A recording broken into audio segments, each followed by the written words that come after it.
ini ngaji itu harus objektif itu jujur. Jadi bisa saja korbannya ya saya, bisa rektornya, bisa semuanya. Tapi korban dengan makna yang bagus. Karena di antara saran Al-Quran Allah ngendikan kalau belajar atau mencari nasihat atau mencari kebaikan apa saja itu diistilahkan walau ala anfusikum awil walidaini wal aqrabin, meskipun ketentuan itu merugikan kamu. Jadi ketentuan apapun yang merugikan kita harus tetap kaji meskipun itu tidak menguntungkan kita.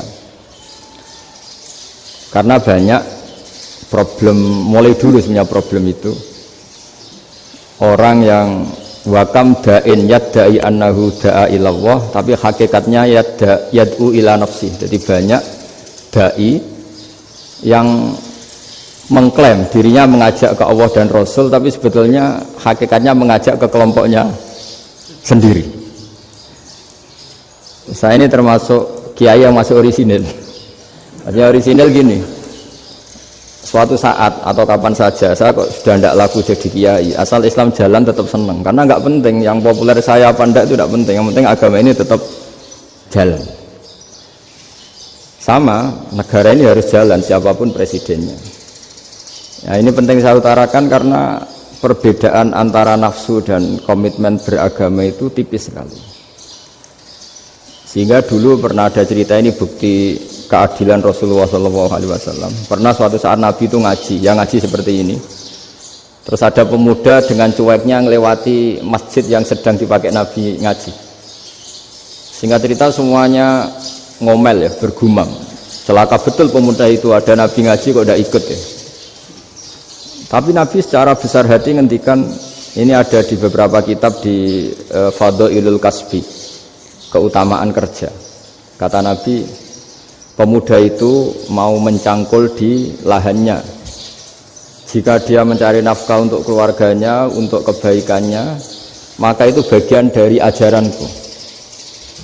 Jadi Nabi berbesar hati bahwa kerja seperti itu bagian dari ajarannya. Jadi tidak harus datang ke majelis ngaji. Dan bisa saja yang sedang hadir itu ya orang yang hindari istrinya minta belanja, dari ngaji terus benar dituntut belanja kan gitu. Mungkin anak-anak UMM yang kesini daripada tengok-tengok yang Malang bosan jalan-jalan ke Rembang gitu. Nah, jadi nggak mesti benar juga niatnya gitu. Jadi ya sama itu. Jadi kalau di dunia kiai yang masih orisinil itu nafsu itu benar-benar dilatih. Maka masyhur dalam cerita ada orang perang sama Ali radhiyallahu anhu. Ketika perang ini sangat semangat, tapi ketika orang itu meludahi dan Sayyidina Ali ini tersinggung karena diludahi, Sayyidina Ali langsung angkat tangan, sudah perangnya nggak usah diteruskan karena saya marah sama kamu sekarang demi nafsu karena kamu meludahi saya, padahal saya tadi motifnya demi Allah dan Rasul. Jadi sangat tipis bedanya kita emosi karena diri kita dan emosi karena Allah dan Rasul. Sehingga ketika diludahin ini terus beliau mikir jangan-jangan perang saya karena saya diludahin. Nah, yang hilang dari peradaban modern adalah Allah itu tidak begitu hadir di hati kita. Saya sering cerita di mana-mana, teks hadis itu sebenarnya berbunyi gini, ini hadis sahih. Mangka na yu'minu billahi wal yaumil akhir fal yukrim jarohu. Ada yang fal yukrim jarohu doifahu, ada yang fal yakul khairan aul yasmut. Siapa yang iman dengan Allah dan Rasul maka harus memuliakan tetangganya, memuliakan tamunya. Dulu itu ada seorang ulama dipanggil anak muda, dibully terus sekarang. Wahai kiai, datang ke rumah saya. Datang kiai itu. Setelah sampai ke rumah orang itu, silakan kiai kembali ke rumahnya, saya tidak butuh kiai. Kiai itu dengan riang kembali. Setelah di rumah dipanggil lagi, Pak Yai silakan datang ke rumah saya. Datang lagi, ya senyum-senyum kiainya santai.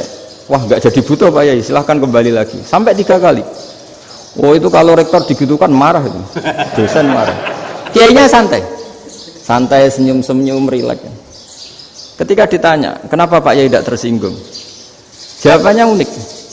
Anak muda, saya ini senang sekali nuruti perintah Allah, disuruh menghormati tetangga, sehingga ketika Anda manggil ya saya datang. Ketika Anda nyuruh pulang, ya saya pulang. Saya senang sekali nyenang kantongku. Dan itu perintah Allah. Jadi tidak ada hubungannya dengan kamu. Wah, pemudanya nangis minta dimaafin. Kalau kita kan enggak, kita ini dosen, kiai, mungkin kita doktor, mungkin kita profesor. Tapi kita ini sering didikte oleh orang bodoh. Kalau orang bodoh jengkel, lo kita ya jengkel. Lo kamu jengkel, dijengkelkan orang bodoh itu namanya terdikte. Itu bodoh apa pinter? Wah, itu tidak pinter sama sekali. Kalau betul-betul kamu pinter, hanya bisa didikte oleh Allah Subhanahu wa Ta'ala. نرفع الرايات سوف يعلمون